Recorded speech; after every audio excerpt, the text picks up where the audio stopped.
Ustadz. Apa namanya Katanya ini kan enggak, tapi mau nanya. jadi deh soalnya Teh Yanti nyolek sih. Astagfirullah. Dicolek Teh Yanti sih. Nggak cuma nanya ini aja ya sih Ustadz. Jadi sekarang nih lagi saya perhatikan sedang beredar di masyarakat ya, karena mereka kan memang pakai online gitu ya Ustadz. Jadi mereka itu sedang di apa ya, terkait tentang ini pemakaian hijab, kemudian terutama ketika saat sholat ya, memakai mukena. Itu kan ada yang berpendapat bahwa dagu itu batas apa termasuk aurat gitu Ustadz. Sampai dicontohkan tuh ini mukenanya tuh harus seperti ini gitu. Harus ke Ya, depan ya. Ya, ya harus seperti ini. Nah, ini kan lagi heboh nih Ustadz, jujur aja nih, jamaah-jamaah saya pada heboh kan, bertanya, jadi selama ini Bu Linda kita sholat bagaimana gitu kan ya. Saya penasaran kan, saya minta yang mana sih pin videonya sih.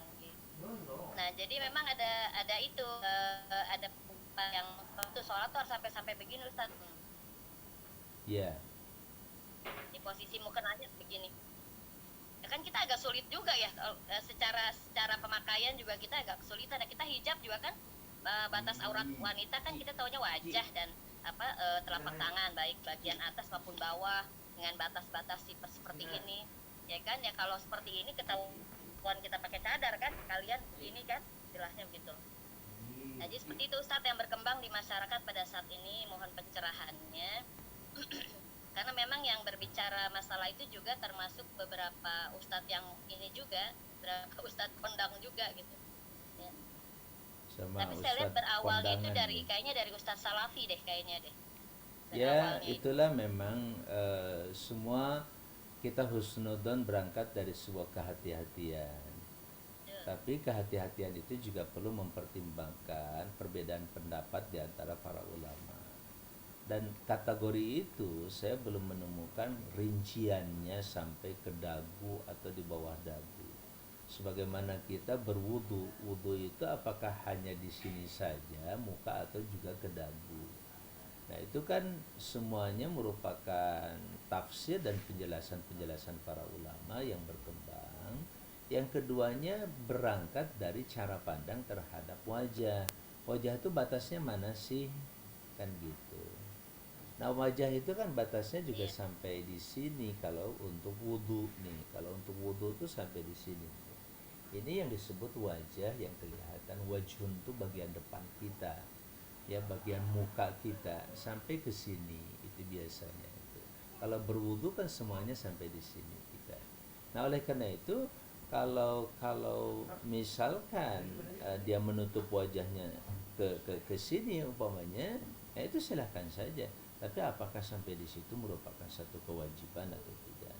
Ya, karena Nabi Shallallahu Alaihi Wasallam sudah menyatakan illal wajhu, ya, kecuali wajah. Nah, kategori wajah itu apa saja yang harus dipahami di situ. Saya kira perbedaan pendapat dan dalam ini memahami wajah itu tidak harus kemudian memberatkan, apalagi sampai menjudge, ya, memvonis satu hukum bahwa sholat yang begini batal, sholat yang begini rusak, sholat betul yang begini tidak sah dan seterusnya. ya. Ya, Memang mereka selama jadi resah, justru mereka itu, jadi resah tuh para nenek-nenek jadi resah. ya itu yang harus dijelaskan, nggak usah resah. Itu perbedaan pandangan tentang Betul wajah. Menurut wajah ibu itu ya. mana aja, ini Iya, udah. saya juga Termasuk telapak tangan kan menjelaskannya gini nih seperti bu, itu Ustadz. telapak tangan itu kan ini, ya, sebagian mengatakan Ini doang, ini harus jadi tertutup. yang telapak tangan kan ini aja, kalau ini kan bukan telapak tangan, sehingga ada yang bikin mau kena sampai di sini menjulur, bahkan pakai karet tengah-tengahnya di sini misalkan, ya, atau bila perlu nutup semuanya juga nggak apa-apa. Wajah ini pakai cadar waktu sholat juga nggak apa-apa, Iya, tapi dan boleh untuk saya bilang sekalian dibuka. aja pakai cadar.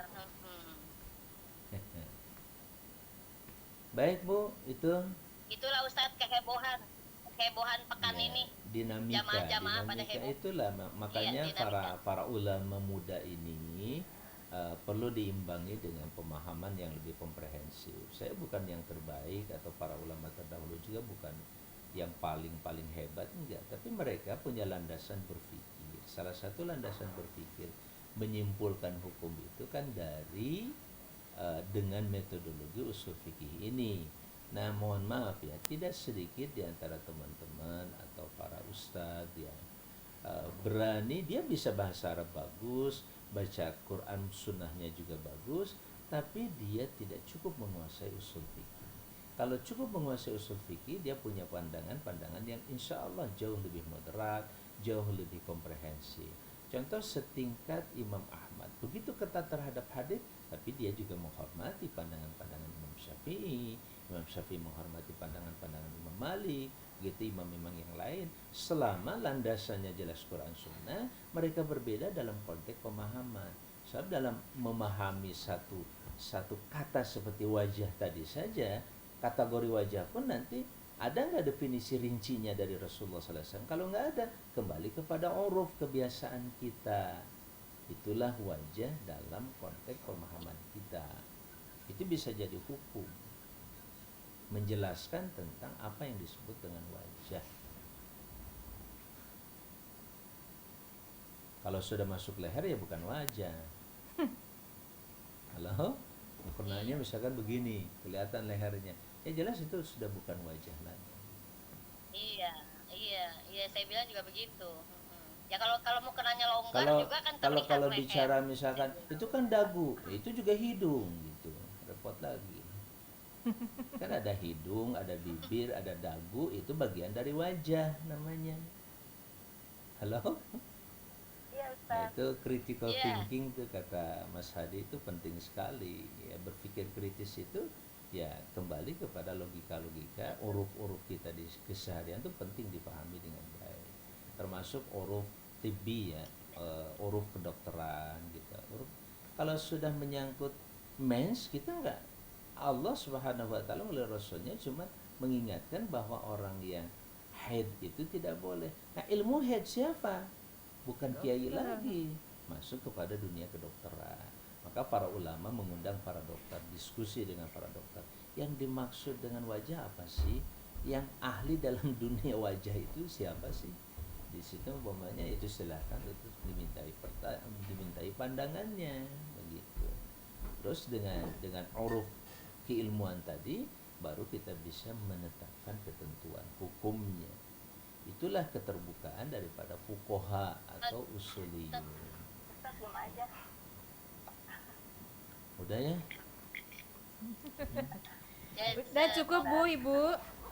Ya, baik. Terima kasih Ustaz. Jazakumullah khair. Jazakallah khair, Ustaz. Ya, Ustaz. Ya, insyaallah. Ya, dicukupkan. Sekian. Ya, Bu Ima, Assalamualaikum silakan. warahmatullahi wabarakatuh. Waalaikumsalam.